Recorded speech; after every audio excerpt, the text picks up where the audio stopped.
ma vie avant QNet. Avant de démarrer cette activité, j'étais un étudiant. Mais il faut savoir que je viens d'une famille très pauvre. Mon papa est planteur, ma maman est ménagère. Donc on vivait dans une situation très difficile où même souvent payer ma scolarité était compliqué. EVP de Rasuba Ngolo, c'est lui qui m'a appelé pour me présenter cette activité et j'ai démarré. Ce n'était pas vraiment facile, mais mes parents ont pris de l'argent, ils ont pris du crédit pour que je puisse faire mon inscription. J'ai été convaincu du plan. Quand j'ai vu le plan de compensation de l'entreprise, je me suis dit, c'est vrai, aujourd'hui, ça ne va pas, je suis dans une situation difficile, mais si je prends cette activité au sérieux, demain, ça peut changer ma vie. Donc, c'est comme ça que j'ai convaincu mes parents, voilà, à aller prendre du crédit pour que je puisse m'inscrire. Quand je me suis inscrit, dans les débuts, ça n'a pas été facile. Voilà, même avoir mes deux partenaires, ça m'a pris quelques mois, ce n'était pas facile.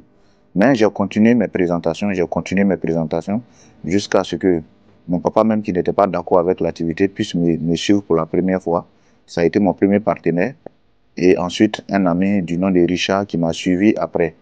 Donc c'est comme ça, avec les deux, que j'ai construit le réseau jusqu'à ce qu'aujourd'hui, ça puisse grandir. Il y a plusieurs moments que je ne peux pas oublier. Quand je suis devenu millionnaire pour la première fois, je ne peux pas oublier cette période. Ça a été en 2016. Quand j'ai fini le VCon 2015, voilà, le VCon septembre 2015 à Dubaï, à ce moment, je n'avais pas grand réseau. Je suis allé à ce VCon seul, c'était difficile. Et j'ai pris une grande décision à ce VCon d'échanger ma vie. Donc après ça, en février 2016, j'ai pris mon premier bureau. Et c'est à partir de là que tout a changé. À partir de ce bureau-là, mes résultats ont commencé à monter. Voilà, où je suis parti de 15 achats jusqu'à 200 achats la semaine dans mon réseau. Donc c'est un peu ça, si je ne peux pas oublier. C'est là que tout a commencé, c'est là que tout le changement a commencé, où j'ai pu changer de maison, j'ai pu acheter ma première voiture. Pour la première fois, quelqu'un qui marchait pour aller à l'université a pu acheter sa voiture pour la première fois. Ça, ces moments-là, je ne peux pas oublier.